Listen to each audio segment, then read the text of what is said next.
sky was dark, but not with clouds. It was always like this on planet Varel, where the trees reached higher than buildings and the rivers whispered secrets no one dared to hear. David, a human explorer, walked carefully along the jungle path, holding a small light in his hand. His ship had crashed nearby 2 days ago, and he was looking for help, food, and maybe a signal. But this land felt cursed, too quiet, too still, like something was watching him. Then he heard it. The scream, a sharp cry, weak and wet, carried by the wind. It wasn't human, but it was desperate. David ran toward the sound, pushing through hanging vines and glowing plants. The air smelled like iron and smoke.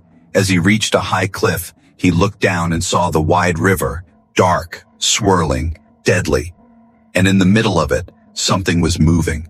A small figure was struggling in the water, arms flailing, silver hair floating around like seaweed. She was tangled in vines, drowning slowly. Without thinking, David threw off his jacket and jumped. The water was cold, pulling him down like it wanted to keep him forever. But he kicked hard, pushing toward her. She looked barely conscious, her eyes half closed, lips moving with no sound. David grabbed the vines and pulled, fighting against the current. His arms burned, but he didn't stop. Finally, he reached the riverbank, dragging the girl with him, coughing and gasping. She wasn't breathing. David pushed on her chest. Once, twice, again. She choked, then coughed out water, her body shaking. Her eyes opened slowly, bright silver, full of pain and confusion. Then she fainted. David sat beside her, trying to catch his breath. He looked at her closely now. She was alien, yes, but beautiful in a strange way. Her skin was pale with a soft glow, like moonlight. Her clothes were torn and soaked, but fine cloth, maybe even royal. He wrapped her in his jacket and picked her up carefully. The jungle seemed to grow silent again as he moved, but the feeling of being watched was back, stronger this time. He followed a broken path he had seen earlier, hoping it led to people or safety. An hour passed before he saw lights, small torches near a circle of huts. As he stepped forward, the aliens stared at him, wide-eyed. He was wet, bleeding, and carrying one of their own. They didn't attack, but they didn't speak either. An old woman stepped forward with a staff, eyes sharp like glass. David explained quickly. She was drowning. I pulled her from the river. The old woman gasped and raised her hand. The river? She whispered. The sacred river of death? David nodded slowly, confused. She looked at the girl, then at him, and said something in her native tongue. Others began whispering, some bowing, others backing away. David didn't understand, but he felt it. Something big had just happened. The old woman stepped closer and said in broken English, "You saved her, in sacred water." David looked down at the girl in his arms. The old woman added, "Now, she is yours." David froze. "Wait, what do you mean?" he asked. The crowd dropped to one knee, their voices low, repeating a single word again and again. Mate. And so, in the heart of an alien jungle, with no idea what law he had just broken or what promise he had made, David's life changed forever. David sat in the corner of the alien hut, watching the silver-haired girl sleep. Her breathing was slow, her chest rising and falling gently. The healer had given her something, some glowing liquid in a carved bowl. It had worked, but no one had explained anything to him since the crowd called him mate. He didn't understand the customs, the people, or why they looked at him like royalty and danger at the same time. Outside, torches burned as the village gathered around the old woman with the staff. She was the elder, the law keeper, and tonight, she had summoned everyone for a ruling. David stepped outside when she called his name. The people made a path for him, whispering in their own language. The elder spoke slowly, using rough English so he could understand. "You pulled her from the river of death," she said, her voice deep and serious. David nodded, confused. "I saved her," he replied. "Anyone would have." But the crowd gasped as if he had said something powerful. The elder continued, "In our law, the river chooses only once for each noble line." David frowned. "Noble?" The elder nodded. "The girl is Ziva, daughter of the star matron, royal blood." David looked back at the hut where the girl lay resting. "I didn't know," he said quietly. The elder raised her staff. "Still, the water accepted your hand," she said. "By ancient law, you are now her bonded mate." David stepped back, his heart pounding. Wait, I didn't agree to that, he said. I just helped her. But the elder's face was like stone. This is not a request, she said. This is binding. A man in dark robes stepped forward, carrying an old scroll. He unrolled it slowly and pointed at a drawing. An alien woman being pulled from a river by a stranger. Beneath it, a symbol glowed blue, matching the one that now shimmered faintly on David's palm. He hadn't even noticed it before, probably from the water. No escape, the elder whispered. You are now joined. David was stunned. How could one act of kindness tie his life to a stranger's? He wasn't ready to belong to anyone, let alone in a world not his own. What happens if I say no? He asked, hoping for a peaceful answer. The elder looked up at the stars, then back to him. If you reject the bond, you insult the river's will, she said. It is punished by exile, or death. David's throat went dry. His only way home was through the tribe's help, and now he was caught in their sacred law. That night, the girl woke up. She looked at David with quiet eyes. You saved me, she whispered, her voice soft like wind on water. David nodded slowly, unsure what to say. I'm Ziva, she added, and I know the law. I belong to you now. David sat beside her, shaking his head. I don't want anyone to belong to me, he said. Not like this. Ziva smiled, a sad smile. But I'd rather belong to you than be dragged back to my clan. She looked out the window where the stars blinked above. They were going to sell me, make me bear children for power, she whispered. David clenched his fists. What kind of world is this? He muttered. Ziva looked at him with something close to hope. Maybe the kind of world that needs someone like you, she said, even if by accident. And in that moment, David didn't know if he was a hero, a prisoner, or something far more dangerous. A symbol of change in a world bound by blood, law, and rivers that whispered fate. The jungle wind blew softly through the night, carrying the sound of drums and whispers. David sat beside the alien girl, watching her sleep again. The warmth of the fire cast gentle light on her face, showing the faint glow in her skin. He had questions, hundreds of them, but no one would answer, except maybe her. When her eyes finally opened, silver and slow, she looked straight at him. I am Siva, she said softly, and I remember your face. David nodded, unsure what to say. I'm David, he replied, from Earth. She blinked slowly, like the name meant nothing, but also everything. You pulled me from the river of death, she said, not as a question but a truth. David hesitated, then nodded again. You would have drowned, he said. I couldn't just walk away. For a long moment, Shiva stared into the fire, silent. Then she whispered, You don't understand what you've done. David leaned closer. Everyone keeps saying that, he said. Tell me why it matters. Shiva hugged her knees, her body still weak. In our people's eyes, water binds fate, she said. If someone pulls you from death's waters, you belong to them until death, or until they free you.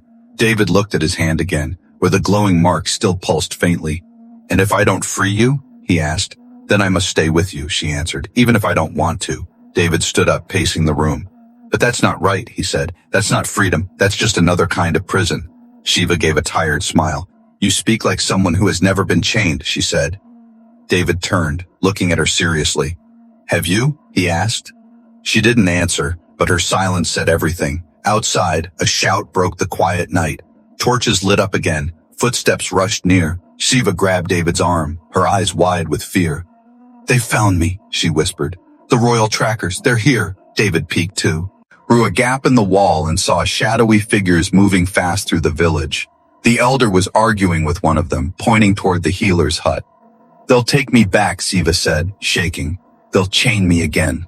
David didn't wait. He grabbed a dark cloak, wrapped Shiva in it, and slipped out the back. They moved through the trees, hiding in shadows, stepping over roots and strange glowing flowers. The village behind them roared with confusion and anger, but David only focused on one thing, keeping her safe. Where can we go? He asked as they climbed a steep path. There's an outpost to the west, Shiva said. Humans trade there. Maybe they'll help. They ran for hours, resting only when her legs failed. David carried her when she couldn't walk. She didn't complain, just clung to him like he was her last hope. When the sun finally rose, red and harsh, they saw the towers of the outpost in the distance. Smoke curled from chimneys, and voices echoed through the trees. David sighed in relief. "We made it," he said, but Shiva's face was still pale, her voice low. "We're not safe yet," she whispered. "They will never stop chasing me." David placed a hand on her shoulder. "Then we'll make them stop," he said. She looked up at him, something soft in her eyes. "I don't know who you are," she said, "but you didn't leave me when everyone else did." David gave a small smile. "I don't know who I'm becoming," he replied, "but I'm not done saving you yet." Behind them, the jungle hissed like it knew more trouble was coming, but ahead, the future waited, full of danger, truth, and a bond neither of them fully understood yet. Her name was Shiva, and now her story was also his. The gates of the human outpost creaked open slowly. David stepped in with Shiva leaning on his arm, her cloak pulled tight to hide her glowing skin. The guards looked at him with raised brows, but they didn't stop him. He flashed the small badge from his crashed ship's ID. It still had value here. Inside, the place buzzed with traders, scavengers, and mercenaries. Alien voices mixed with human tongues, shouting over crates and deals. David led Shiva to a quiet corner of the outpost's inn. He paid for a small room with clean blankets and closed the heavy door behind them. Shiva sat on the edge of the bed, silent, tired. David handed her a warm drink and crouched beside her. "We're safe here," he said, "at least for now." Shiva gave a small nod but didn't speak. She held the cup with shaking fingers, staring at the wall. After a moment she whispered, "They'll come even here." David leaned back against the wall, his voice firm. "Then I'll fight them," he said. Shiva looked at him with surprise. "You're not part of this world," she said. "You don't owe me anything." David met her gaze, calm and strong. "Maybe not," he said, "but I made a choice the moment I pulled you from that river." He stood up and looked out the window, watching the crowd below. "If your people only respect strength," he said, "then I'll become someone they respect." Ziva rose slowly and walked over to him. "You don't know what they demand," she said. "They won't stop with words." David turned to her, eyes burning with purpose. "Then I won't use words," he said. "I'll use action." That night, he found a small training hall inside the outpost. It was old, dusty, but still used by travelers and mercs. He stepped inside, rolling up his sleeves. An old mercenary watched him from the corner, grinning with missing teeth. "You don't look like a fighter," the merc said. David smiled, tired but determined. "May I be not," he replied, "but I'm going to become one." For days, David trained, hard, rough, and non-stop. He fought with swords, learned alien stances, practiced dodging, striking, defending. His body ached, his hands bled, but he didn't stop. Shiva watched from the sidelines, always quiet, always watching, and slowly, a spark grew in her eyes. He was not just saving her, he was changing himself. One evening, the elder from the village arrived at the outpost with a scroll in her hand. David met her at the gate, his chest rising with slow, strong breaths. She unrolled the scroll and said, "There is one way to challenge the bond." David raised an eyebrow. "If I win, is she free?" he asked. The elder nodded. "You must take the warrior's oath and face the fire dance," she said. "If you survive, your voice will carry the weight of a chief."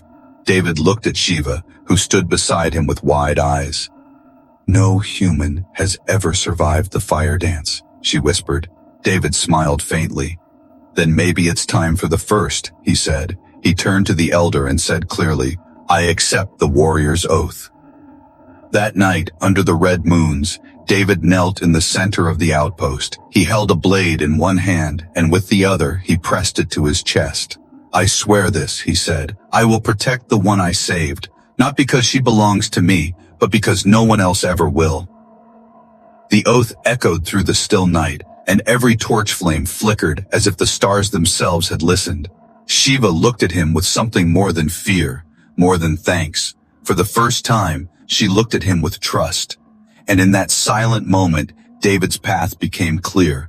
He would not run, he would not beg, he would fight. The day of the fire dance arrived and the sky turned red with dust. The outpost fell silent as word spread. A human would take the trial. No one believed it, but everyone came to see it. Merchants closed their stalls, guards lined up the walls. Even alien warriors stood in silence. David stood in the center of the stone arena, shirtless, calm, and focused. Siva sat in the front row, her hands clenched together, lips pressed tight. The elder stepped into the circle and raised her staff. She shouted the ancient words of challenge, and the ground beneath David's feet lit with glowing symbols. The fire dance is not a fight, she warned. It is a test of rhythm, reflex, and pain. David nodded once, showing no fear. He had spent nights watching warriors train, memorizing their steps, learning their patterns, but nothing could prepare him for what came next. Flames erupted in a circle around him, rising and falling like waves. From the stone walls, 6 masked dancers dropped in, their bodies painted with glowing ink. Each one held a fire staff, spinning it fast until it hummed through the air. They began to move, and so did David. No weapons in his hands, only his feet, his eyes, and his will. The music started. Deep drums, fast beats, loud chants. The dancers struck first, spinning, sweeping, leaping. David dodged left, ducked low, jumped back. The heat burned his skin, but he never stopped moving. The fire wasn't just around him. It was chasing him, testing his every step. Shiva watched with her heart pounding in her chest. Each time David barely avoided a strike, the crowd gasped. No human had ever lasted more than 2 minutes. But David had passed 5, then 6. His clothes were scorched. Sweat ran like rivers, but his eyes never left the flames. Then came the second phase. Blinded dance. A thick cloth was thrown to him, and he wrapped it over his eyes without hesitation. Now he could only hear and feel. The drums changed rhythm, sharper now, like a heartbeat speeding up. The dancers moved faster, but so did David. He felt the wind of a strike pass his cheek and ducked just in time. He leaped over spinning legs, rolled through burning rings, and rose with perfect timing. The crowd was no longer silent. They were shouting his name, banging their fists, stomping the ground. Even the alien warriors leaned forward in awe. The final strike came, a sweeping flame meant to end him. David jumped, higher than before, and landed outside the circle, just as the flames dropped. Silence. Then an explosion of cheers. The elder raised her staff and shouted, "He has passed the fire dance!" David removed the blindfold, breathing hard, his chest rising like waves in a storm. He looked at Siva, who stood frozen, her silver eyes wet with emotion. She ran to him, but didn't speak. She simply placed her forehead to his, an ancient gesture of trust. David placed a hand on her back, gently pulling her close. "I did it," he whispered. "Not to win you, but to free you." The elder walked up and handed him a piece of sacred cloth, red, gold, and soft like wind. "With this," she said, "you may now choose to keep the bond or break it." David looked down at the cloth, then at Shiva. He didn't speak his choice, but the way he wrapped the cloth around her shoulders, the way she closed her eyes and smiled, it said everything. He didn't win a prize, he earned a partner, and the fire that tried to break him only lit the path forward. The ceremony fire had burned down to glowing embers. The crowd slowly faded, but David and Siva stayed in the circle, unmoving. The sacred cloth still rested gently across her shoulders, glowing faintly in the soft moonlight. It was not just cloth, it was choice, not law, not force, but the first step taken freely by both of them. David sat beside her on a stone bench, his body sore but his spirit calm. Siva stared into the embers, her silver eyes reflecting the flickering orange. "Why did you choose to place the cloth?" she asked, her voice quiet. David looked at her, his voice steady. "Because I wanted to," he said, "not because I had to." She smiled faintly, but there was pain behind her smile. "All my life," she whispered, "I've been traded, ordered, controlled." David didn't interrupt, just listened. "My clan treats royal daughters like rare animals," she said, "locked in gold cages, touched only when needed." David clenched his fists slowly, his anger quiet but deep. "No one will cage you again," he said. "Not while I breathe." Shiva looked down at her hands, then at the cloth on her shoulder. "This should feel like chains," she said, "but it doesn't." David stood up and walked to the edge of the balcony. Below, the outpost lights sparkled like stars fallen to the ground. He took a deep breath and turned to her. "If you want to go your own way," he said, "I won't stop you." Siva stood slowly, her expression unreadable. "And if I stay?" she asked. "Then you stay because it's your choice," David answered. Silence settled between them again, but it was not cold. It was warm, heavy with emotion neither of them fully understood yet. Suddenly, a sharp knock echoed at the door. David tensed, hand near the blade he had earned from the fire dance. A young outpost messenger stepped inside, eyes wide. "There's a royal envoy at the gate," he said. "They've come for her." Shiva froze, her body trembling. David stepped in front of her without thinking. "What do they want?" he asked. The messenger swallowed hard. "They claim they accept the bond," he said, "but they request a dinner to honor it publicly." Shiva grabbed David's sleeve, her voice low and urgent. "It's a trap," she whispered. "They don't accept this. They never would."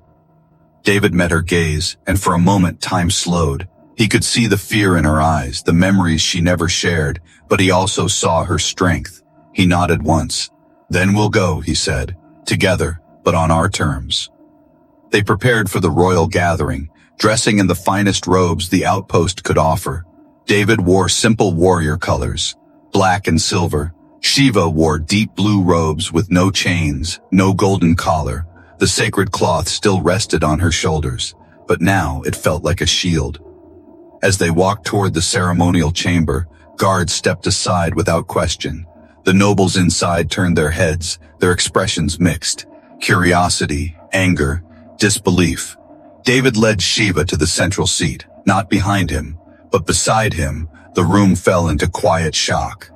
No one had ever allowed a woman of royal blood to sit next to a warrior, as an equal, but David did, without asking permission. The eldest noble rose and said, "We thank you for honoring tradition."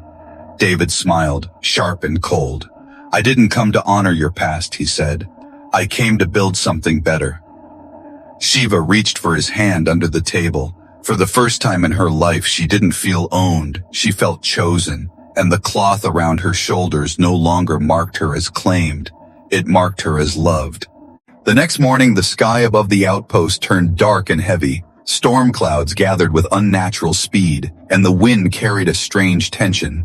David stood by the window of their room watching the shadows move across the land. Beside him, Shiva tightened her robe, sensing what was coming. "They're close," she whispered. "I can feel them." The royal clan was not known for patience. They had accepted the dinner. Yes. Smiled through the ceremony. Yes. But their silence since then was louder than any threat. Shiva sat on the edge of the bed, her fingers trembling slightly. "I know my mother," she said. "She doesn't forgive shame."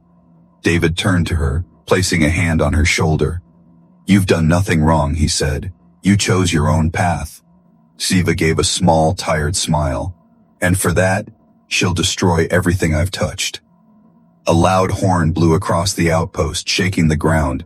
Guards ran to the walls, traders closed their stalls, and the gates locked tight. From the jungle came 3 royal carriages, long, black, and pulled by 6-legged beasts. The crest of the star matron glowed on the front, cold and unforgiving. David tightened the belt of his tunic and stepped outside. "I won't let them take you," he said firmly. At the main gate, the lead carriage opened slowly. A tall alien woman stepped out, her hair braided in gold, her eyes like polished ice. It was Shiva's mother, the star matron. Behind her stood 10 elite guards, each one trained to kill without blinking. "I have come for my daughter," the matron said calmly. "She has chosen her own life," David replied, standing tall. "She is still of royal blood," the matron said, "and her duty is not hers to throw away." Shiva walked to David's side, not hiding, not shaking. "I am not property," she said loud enough for all to hear. The matron raised her hand, signaling her guards forward. "I gave you a chance to return with honor," she said coldly. "Now you'll return in chains." David drew his blade, the one he earned from the fire dance. "If you want to take her," he said, "you'll have to go through me." Before anyone moved, one of the outpost elders stepped forward. He held a small device, pressed a button, and broadcasted the scene live to nearby planets. "All eyes are watching," the elder said. "Let them see what your law really means." The matron paused, her cold face unreadable. She looked at her daughter, then at the cloth on her shoulders. the sacred mark of choice. She is still mine, the matron whispered, almost to herself, but the people watching from the outpost had seen the truth, and they began to speak, to record, to spread the message. This was no longer about one girl. It was about change. Suddenly the matron gave a cold nod, and one of her guards stepped forward. He raised a small dart gun and fired. David shoved Siva aside and took the hit in the shoulder. He dropped to one knee, breathing hard. Siva screamed, running to him as the guards closed in. But the outpost guards now raised their weapons too. The standoff began, tense and dangerous. Siva pulled the dart from David's shoulder, tears in her eyes. "You're not dying," she said firmly. "Not after everything." David gave a weak smile. "Then help me stand," he whispered. She helped him to his feet, and together, they faced the clan again. David raised his voice, even through pain.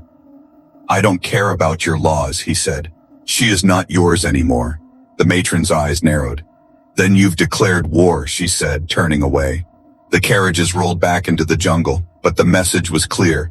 They would return, and next time they wouldn't come for conversation. Siva stood beside David, holding his hand. "We won't run again," she said, and he nodded. "No," he said. "Next time, we fight together." The jungle air turned colder after the Star Matron's retreat, but David knew it was not peace. It was the silence before war. The dart wound in his shoulder throbbed, but he refused to rest. Ziva stayed by his side, cleaning the wound, helping him train, watching the skies. They had pushed the matron back once, but they would not be lucky again. Next time, she would bring more than words and guards. David called a meeting in the center of the outpost. Traitors, mercenaries, exiled nobles, and rebels gathered. Curious and tense, he stood with the sacred blade at his side and Ziva behind him. "I won the fire dance," he said. "I earned the bond, but I didn't choose this fight for her bloodline. I chose it for her freedom." Some nodded, others looked unsure. Then Ziva stepped forward, her voice calm but firm. "My clan sees me as property," she said. "If they take me back, they'll continue to do the same to others." She raised her hand and showed the sacred cloth. "This is not just for me now," she said. "It's for every daughter, every child who's been born only to serve." The crowd murmured. Then the leader of a small rebel band stepped out, a tall alien with battle scars on his arms. "We've waited for a sign," he said. "Maybe this human is it." David looked around and nodded. "Then let's give them something to fear," he said. "Let's bring the storm to them first." They began training in secret. The outpost turned into a rebel camp. Walls reinforced, weapons sharpened, plans drawn on old maps. David trained daily with the rebels, learning alien tactics, blending them with human instincts. Ziva helped gather intel. She knew the palace, the guards, the secret tunnels. At night, they sat together under the stars, not speaking much, but always close. It wasn't about love yet, but something deeper, something earned. One evening, a scout returned with urgent news. The matron prepares a ceremony, he said. In 3 days, she will name a new heir, and burn the old one's cloth. Ziva's face went pale. "They'll erase my name," she said, "declare me unworthy, and send assassins to make sure I never return." David stood up slowly, his voice like thunder. "Then we move before they do," he said. "We hit the capital and take her back before they erase her completely." The plan was dangerous. Break into the royal city, rescue one of their own, and show the galaxy the truth. The rebels called it madness, but also hope. They moved fast, under cover of night, dressed as traitors and holy travelers. The capital city loomed like a beast, all stone towers and glowing banners. Guards patrolled every street, but the rebels slipped through shadows. Ziva led them through the tunnel she once used to escape. David held her hand the whole way, never letting go. Finally, they reached the edge of the sacred courtyard where the ceremony would happen. Torches burned, nobles gathered, and at the center stood a tall metal statue. It held 2 cloths, one blue, and one red. The red cloth was hers, ready to be thrown into the fire. David looked at Ziva and whispered, "Once we step out there, there's no going back." Ziva nodded, her eyes blazing. I never wanted to go back, she said. He turned to the rebels, sword in hand. Let's show them what a human storm looks like, he said, and with that, they charged into the courtyard. Blades clashed, guards shouted, panic spread, but David's voice rose. Above it all, this cloth is not yours to burn, he shouted, and the people turned to see the fire. But this time, it wasn't in the torches, it was in the hearts of those who had finally found something to fight for.